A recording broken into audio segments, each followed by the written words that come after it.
തന്നെ ലഹരിക്കെതിരെ ശക്തമായ പോരാട്ടമാണ് നാട്ടിലെങ്ങും നടക്കുന്നത്. ഇതിൽ വേറിട്ടൊരു ശ്രമമാണ് കൊണ്ടോട്ടിയിൽ നടക്കുന്നത്. QR കോഡ് സ്കാൻ ചെയ്ത് ലഹരിക്കെതിരെ നിർമ്മിത ബുദ്ധി അധിഷ്ഠിതമായി ക്യാമ്പയിൻ തുടങ്ങിയിരിക്കുകയാണ് കൊണ്ടോട്ടി നഗരസഭയിലെ ചിറയിൽ വാർഡിൽ. കാണാം.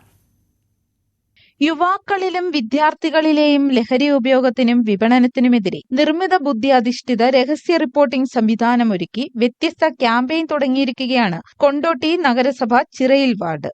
നാട്ടിലും പരിസരങ്ങളിലും വ്യാപകമായി കൊണ്ടിരിക്കുന്ന മയക്കുമരുന്നുമായി ബന്ധപ്പെട്ട ഉപയോഗവും വിതരണവും മറ്റു അസാമാജിക കൂടിച്ചേരലുകളും ശ്രദ്ധയിൽപ്പെട്ടാൽ QR കോഡ് സ്കാൻ ചെയ്ത് റിപ്പോർട്ട് ചെയ്യാം.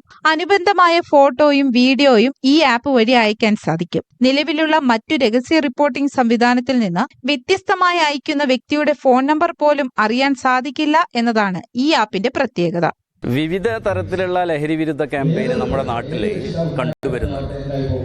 എന്നാൽ യുവാക്കൾക്കും ജനറേഷൻ ആളുകൾക്ക് ഏറ്റവും പെട്ടെന്ന് ആക്സസ് ആവുന്ന അവരെ ആകർഷിക്കുന്ന തരത്തിലുള്ള ഒരു ആപ്പ്, അതായത് ഒരു QR കോഡ് സോഫ്റ്റ്വെയർ, പ്രത്യേകിച്ച് AI റിലേറ്റഡ് ആയിട്ടുള്ള ഒരു QR കോഡ് സംവിധാനമാണ് ഈ സൂപ്പർ AI. അതുപോലെ AWH എഞ്ചിനീയറിംഗ് കോളേജിലെ അലുമിനി അവരുടെ സ്റ്റാർട്ടപ്പ് ഇവിടെ കൊണ്ടുവന്നിരിക്കുന്നത്.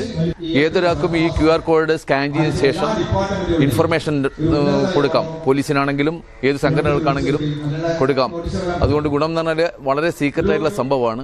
ഇത് പ്രപ്പോസൽ ഗവൺമെന്റിലേക്ക് പോയിട്ടുണ്ട്. കുറ്റിക്കാട്ടൂർ HWH എഞ്ചിനീയറിംഗ് കോളേജ് പൂർവ്വ വിദ്യാർത്ഥികളുടെ സ്റ്റാർട്ടപ്പ് സംവിധാനമായ മ്യൂസോൺ സൂപ്പർ AI കമ്പനിയുടെ പിന്തുണയോടെയാണ് റിപ്പോർട്ടിംഗ് സംവിധാനം വികസിപ്പിച്ചെടുത്തത്.